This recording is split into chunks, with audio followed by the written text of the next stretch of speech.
Welcome to the science class, students. Hello students, how are you all? I hope you all are good and doing great in your studies. Today we will continue our chapter, that is chapter number 4, materials, matters and non-matters. In the previous video, we have discussed the physical properties of matters and non-matters.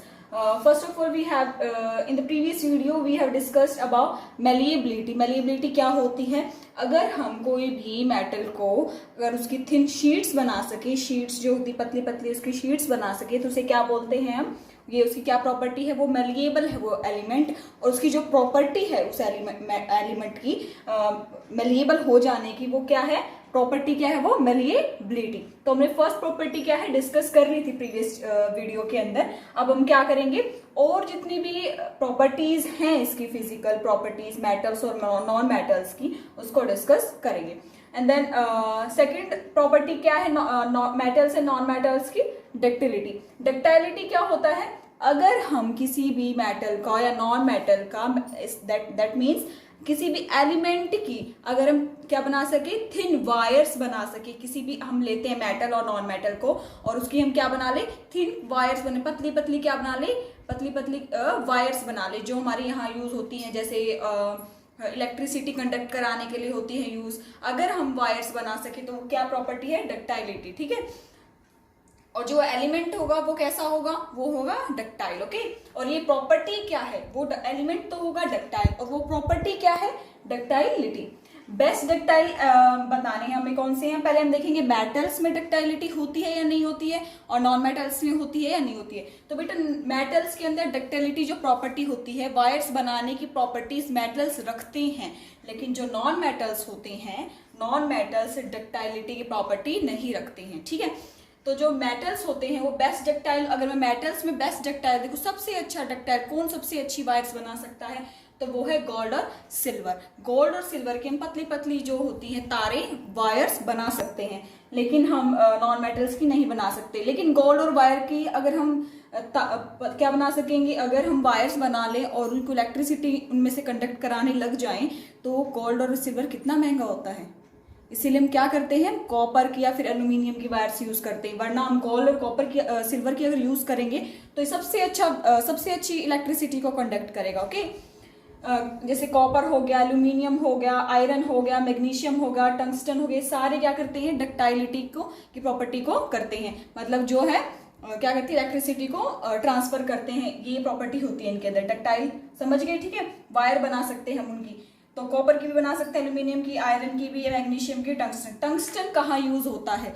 जो हमारे bulbs होते हैं उनके अंदर अगर आपने देखा हो आगे की तरफ छोटी पतली सी वायर होती है, पतली सी वायर होती है, वो क्या होती है, किसकी बनी होती है? टंगस्टन। टंगस्टन में अगर उसके हम वायर बनाते हैं तो देखा होगा आपने, बल्ब जो है ग्लो करता है, इसकी वजह से ही करता है वो। ठीक है, हमें डक्टाइलिटी समझ में आ गया है। ठीक है, now move on to the third property, that is conductivity. Conductivity क्या होती है? कंडक्ट करने की प्रॉपर्टी।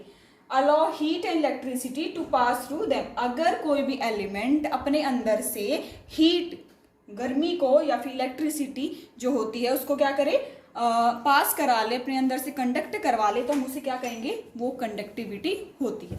ठीक है, बेस्ट अगर मेटल्स अगर हम देखते हैं एग्जाम्पल कौन करा सकता है इलेक्ट्रिसिटी और जो हीट को कंडक्ट, तो हम स्पून लेते हैं, जो हमारी चम्मच होती है, चम्मच को हम क्या करेंगे, एक गर्म पानी की किसी भी ग्लास के अंदर डालेंगे, ग्लास के अंदर गर्म पानी लेंगे और हम क्या डालेंगे उसके अंदर? स्पून डालेंगे। तो जो गर्म पानी के अंदर स्पून का जो एक पार्ट डला है, तो वो क्या होगा, इंस्टेंटली हीट हो जाएगा। हीट होने के बाद, गर्म होने के बाद क्या होगा, वो वन पार्ट से क्या होगी, हीट ट्रांसफर हो जाएगी दूसरे पार्ट तक। ठीक है, तो क्या है जो होती है ये कंडक्ट हो गई है, हीट हमारी क्या होगी, वन पार्ट से दूसरे पार्ट तक चली गई। इसका मतलब क्या है, स्पून के अंदर क्या है, कंडक्टिविटी की प्रॉपर्टी है, इसीलिए ही तो हीट गई थी इधर एक पार्ट से दूसरे पार्ट तक। बेस्ट कंडक्टर अगर हम देखते हैं मेटल्स के अंदर देखते हैं, ज्यादातर जो मेटल्स होते हैं वो अच्छी कंडक्टिविटी रखते हैं, मतलब जितने भी मेटल्स होते हैं वो कंडक्ट कर देते हैं हीट और इलेक्ट्रिसिटी को। तो बेस्ट कंडक्टर अगर मैं देखूं कौन है? सिल्वर। अगर मैं सिल्वर अगर देखते हैं, जैसे सिल्वर के हमारे घर में बर्तन भी होते हैं, अगर सिल्वर को हम देखते हैं वो बेस्ट कंडक्टर होता है हीट का, वो जल्दी से हीट को क्या कर देता है, ट्रांसफर कर देता है। ठीक है, और भी देखेंगे हम अगर कंडक्टिविटी कौन कौन मेटल्स कर सकते हैं, एलिमेंट्स मेटल्स कर सकते हैं, that is copper, silver, gold, iron, aluminium. Okay, now move on to the second part. क्या कह रहा है ये, कॉपर जो होता है वो कंडक्टिविटी उसके अंदर सबसे ज्यादा होती है। किससे ज्यादा होती है? एल्यूमिनियम से। जो कॉपर होता है उसके अंदर कंडक्टिविटी एल्यूमिनियम से ज्यादा होती है। कॉपर की वायर देखी होंगी आजकल, एसी होता है या फिर किसी और चीज में जो हमारे आते हैं इलेक्ट्रिकल जो प्रोडक्ट्स आते हैं उनके अंदर कॉपर की वायर यूज होती है। पहले एल्यूमिनियम की होती थी, पहले हमें पता नहीं था कि कॉपर इससे भी ज्यादा करता है, तो आजकल क्या करने लगे हैं, हम कॉपर की वायर्स बनाने लगे हैं जिससे कि कंडक्ट हीट और इलेक्ट्रिसिटी जल्दी कंडक्ट हो सके। जो तो कॉपर है जो वो एल्यूमिनियम से ज्यादा अच्छा कंडक्टर, मतलब ज्यादा हीट को वो कंडक्ट करता है। तो ये हमें बताने के लिए हम क्या करेंगे, एक एक्टिविटी करेंगे जिससे क्या क्या पता चलेगा हमें कि कॉपर जो है वो ज्यादा कंडक्टिविटी रखता है। हम क्या करेंगे, एक बल्ब लेंगे, ठीक है, एक बल्ब लेंगे, सॉकेट पहले सॉकेट लेंगे, ये क्या है नीचे वाला पार्ट, ये है सॉकेट, सॉकेट के अंदर ऊपर क्या है, ये बल्ब डालेंगे, ठीक है। उसके बाद हम लेंगे वायर्स, लेंगे वायर्स किसके लेंगे, हम कॉपर की वायर्स लेंगे, ओके। उसके बाद हम लेंगे एक सेल लेंगे जिससे कि इलेक्ट्रिसिटी प्रोड्यूस होगी।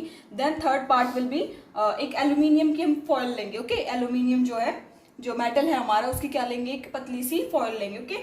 और जो ये है क्रोकोडाइल, इसको बोलते हैं क्रोकोडाइल, ये पकड़ता है, इस टाइप से होता है, ये स्ट्रक्चर होता है, इसको क्रोकोडाइल स्टैंड बोलते हैं। इसके अंदर हम क्या करेंगे, जो एल्यूमिनियम की फॉइल होगी उसको डाल देंगे, ऐसे जो जैसे हमारे घर में होती है किसी भी चीज़ को पकड़ने के लिए चिटकनी वगैरह होती हैं, ऐसी ही होती है क्रोकोडाइल स्टैंड, ओके। तो इसके अंदर हम एल्यूमिनियम फॉइल को डाल देंगे। उसके बाद हम क्या करेंगे, इलेक्ट्रिसिटी को प्रोड्यूस करवाएंगे। तो सेल से इलेक्ट्रिसिटी प्रोड्यूस होगी, सेल से इलेक्ट्रॉन्स जाएंगे और इलेक्ट्रिसिटी प्रोड्यूस होगी। तो हमने देखा, अगर हमने एल्यूमिनियम की फॉइल इसके अंदर पहले क्या किया, ऐसे ही था, उसके अंदर अगर जैसे ही हमने एल्यूमिनियम की फॉइल डाली तो इंस्टेंटली क्या हुआ, बल्ब ग्लो करने लगा, ठीक है।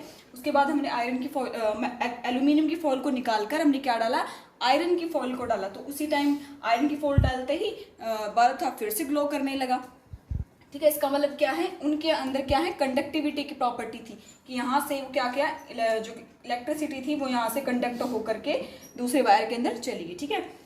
तो हमें क्या पता चला, यहाँ से कॉपर की जो वायर थी, कॉपर की वायर एल्यूमिनियम की वायर से ज़्यादा इलेक्ट्रिसिटी प्रोड्यूस करती हैं, इलेक्ट्रिसिटी प्रोड्यूस नहीं, कंडक्ट करती हैं। जो एल्यूमिनियम की फॉइल होगी उससे ज़्यादा कौन करेगी, अगर हमारी यहाँ पर हम कॉपर की फॉइल डालते उससे अच्छा है हमने यहाँ एल्यूमिनियम की फॉइल डाली है। अगर हम एल्यूमिनियम की वायर्स बनाते उससे अच्छा हम किसकी वायर बनाएंगे, कॉपर की, जिससे कि कंडक्टिविटी ज़्यादा हो, ठीक है।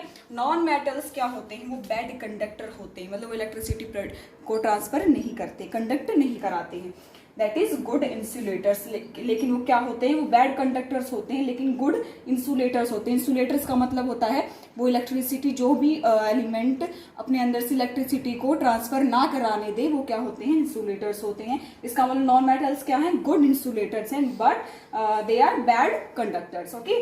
एक्सेप्शंस भी होते हैं, जो कई ऐसे जिद्दी बच्चे होते हैं, वो कहते हैं हमें तो ये काम नहीं करना, तो वो कौन से होते हैं, एक्सेप्शंस होते हैं कि हमें ये काम नहीं करना है, तो उनको किस में डाल देते हैं, हम एक्सेप्शन की केस में डाल देते हैं। ज्यादातर जो नॉन मेटल्स होते हैं वो बैड कंडक्टर्स होते हैं, लेकिन डायमंड जो है वो नॉन मेटल होता है लेकिन वो गुड कंडक्टर ऑफ हीट होता है, वो हीट को ज्यादा कंडक्ट कराता है, जो हमारा डायमंड होता है, ओके। ग्रेफाइट जो होती है, हमने देखा है, जो हमारी पेंसिल होती है उसके अंदर जो लेड होती है ग्रेफाइट की बनी होती है, वो good conductor of electricity, electricity का गुड कंडक्टर है, कौन, ग्रेफाइट, ओके। वैसे तो नॉन मेटल्स क्या होते हैं, बैड कंडक्टर्स होते हैं, लेकिन जो एक्सेप्शन में कौन है हमारा, कौन कौन है, डायमंड एंड ग्रेफाइट, ये एक्सेप्शंस आपको याद करने हैं, okay. Then move on to the fourth property that is lustre. Lustres क्या बताया हमें, जिसमें भी चमक होती है वो क्या होते हैं, लस्टरस एलिमेंट्स होते हैं। मेटल्स के अंदर सबसे ज्यादा मेटल्स जो होते हैं सबसे ज्यादा लस्टरस होते हैं, मतलब उनके अंदर सबसे ज्यादा चमक होती है, अगर उनको काटते हैं तो सबसे ज्यादा वो चमकेंगे, ठीक है। तो बेस्ट एलिमेंट्स मेटल्स जो जिनके अंदर लस्टरस प्रॉपर्टी होती है, जो लस्टरस होते हैं, लस्टर की प्रॉपर्टी होती है, वो कौन कौन सी, गोल्ड और सिल्वर। गोल्ड और सिल्वर आपने देखे हो ज्यादा चमकते हैं, ओके, इसीलिए इनकी क्या बनाते हैं हम इनकी ज्वेलरी वगैरह बनाते हैं क्योंकि ज्यादा चमकते हैं, और डेकोरेशन में भी गोल्ड और सिल्वर का ही यूज होता है, ओके। नॉन मेटल्स होते हैं उनके अंदर ये प्रॉपर्टी नहीं होती, वो क्या होते हैं, डल अपीयरेंस के होते हैं, उनके अंदर चमक नहीं होती है। कैसे होते हैं, वो डल होते हैं, उनकी जो हम देखेंगे तो क्या होंगे, जैसे वुड है नॉन मेटल्स के अंदर, और भी जैसे हैं कार्बन वगैरह के अंदर कौन आता है, डायमंड वगैरह, ग्रेफाइट वगैरह, अगर हम देखते हैं इनके अंदर चमक नहीं होती है, ठीक है। लेकिन जो मेटल्स होते हैं उनके चमक होती है। चमक के एग्जाम्पल क्या है, गोल्ड और सिल्वर। नॉन मेटल्स में चमक नहीं होती है, ठीक है। एक्सेप्शन होते हैं कुछ, जैसे है आयोडीन। आयोडीन जो है उसके अंदर क्या प्रॉपर्टी है, लस्टर की प्रॉपर्टी है, मतलब आयोडीन जो है चमकता है। Okay, now move on to the fifth property that is strength. Strength देखेंगे हम, स्ट्रॉन्ग है या फिर सॉफ्ट है। जो स्ट्रॉन्ग अगर हम देखते हैं, जो स्ट्रॉन्ग होंगे, जो भी मेटल्स एलिमेंट स्ट्रॉन्ग होंगे उनके अंदर क्या प्रॉपर्टी होगी, high tensile strength. High tensile strength क्या होती है, जो भी एलिमेंट्स क्या है हैवी वेट को उठा सके, क्या करें, उठा सके और वो टूटे ना। अगर मैं किसी भी अगर मैं आयरन लेती हूँ, आयरन के ऊपर मैं कोई कितनी भी वेट का सामान रखती हूँ तो वो टूटता नहीं। हमारे ब्रिजेस होते हैं, हमारे जो ब्रिज होते हैं देखे हमने, हम किसके बने होते हैं, आयरन के बने हुए होते हैं।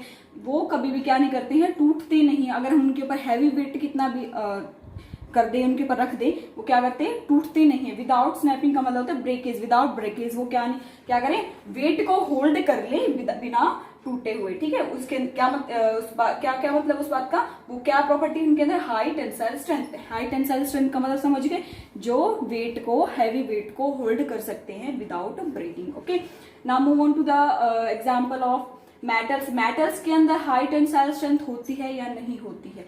मैं ज्यादातर जो मेटल्स होते हैं उनके अंदर हाई टेंसाइल स्ट्रेंथ होती है। That means they are hard, that means they are strong. Okay, जो मेटल्स होते हैं वो क्या होते हैं, उनके अंदर हाई टेंसाइल स्ट्रेंथ होती है। जैसे कि हमारा आयरन होता है, उसके अंदर क्या होती है, टेंसाइल स्ट्रेंथ क्या होती है, ज्यादा होती है। लेकिन एक्सेप्शन भी कुछ हैं, जैसे सोडियम हो गया, पोटेशियम हो गया, इनके अंदर क्या नहीं होती है, हाई टेंसाइल स्ट्रेंथ। अगर मैं सोडियम या फिर पोटेशियम के ऊपर क्या हैवी वेट को रखूंगी तो वो टूट जाएगा। Okay, now move on to the non metals. Non metals के अंदर हाई टेंसाइल स्ट्रेंथ नहीं होती, कैसी होती है, लो होती है। अगर मैं कोई भी नॉन मेटल है उसके ऊपर कोई भी हैवी वेट रखती हूँ तो क्या होगा, वो उसी टाइम टूट जाएगा। अगर जैसे हमारा होता है सोडियम वगैरह होता है, उसके ऊपर रखेंगे हम, क्या करेंगे, वो टूट जाएगा। Okay, now move to the sonorous. Six property क्या है, स्नोरियस। स्नोरियस क्या होते हैं, प्रोड्यूस रिंगिंग साउंड। जो भी एलिमेंट्स होते हैं, अगर मैंने कोई भी एलिमेंट लिया, उसको क्या किया, टैप करके देखा, अगर वो रिंगिंग साउंड प्रोड्यूस कर रहे हैं, वो साउंड को प्रोड्यूस कर रहे हैं, तो वो क्या है, सोनोरियस है। ओके, जैसे मेटल्स में अगर मैं कॉइन्स देखती हूँ, हमारे जो कॉइन्स होते हैं, अगर मैं उनको ऊपर से नीचे डालूं तो क्या खनकते हैं, उनकी आवाज आती है।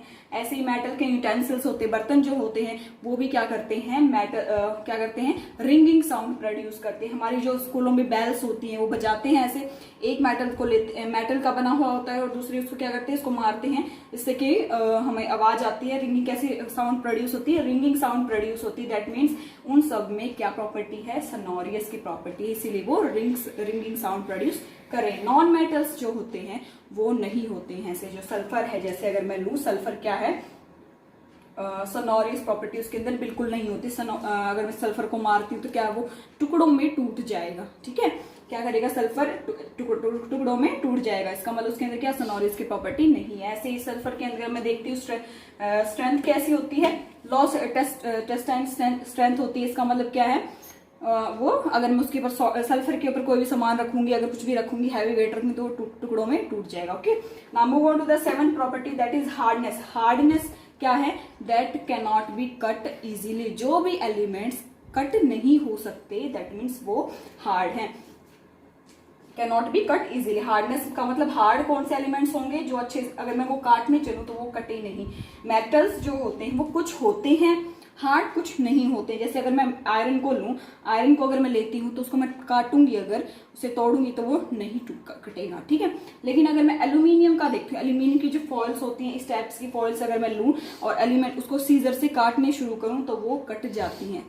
इजीली नहीं कटेंगी, लेकिन थोड़ी देर बाद कट जाएंगी। लेकिन अगर मैं सोडियम देखती हूँ या फिर पोटेशियम देखती हूँ, वो बहुत जल्दी कट जाएंगे, ठीक है। अगर मैं नाइफ सबसे अच्छी, अगर मैं कहते हैं कि नाइफ से सबसे अच्छी तरह कौन कट सकता है, तो वो सोडियम और पोटेशियम होते हैं। मेटल्स हैं, मेटल्स तो हार्ड होने चाहिए, लेकिन ये ऐसे मेटल्स है, सोडियम और पोटेशियम, अगर मैं उनको सीजर से काटूं तो वो कट जाते हैं, ठीक है। नॉन मेटल्स होते हैं वो सॉफ्ट होते हैं, वो तो सीजर से कट ही जाएंगे। इसका मतलब उनके अंदर हार्डनेस बिल्कुल नहीं है, वो कैसी है, सॉफ्ट है। बेटा यहाँ तक हमारी फिजिकल प्रॉपर्टीज कंप्लीट हो गई है मेटल्स और नॉन मेटल्स की। आपको 65 पेज नंबर तक रीड करना है, ओके, अपनी बुक का। उसके बाद क्या शुरू होती है, केमिकल प्रॉपर्टीज शुरू होती है, वो हम नेक्स्ट चैप्टर में, नेक्स्ट वीडियो में हमारी देखेंगे। Okay, thank you.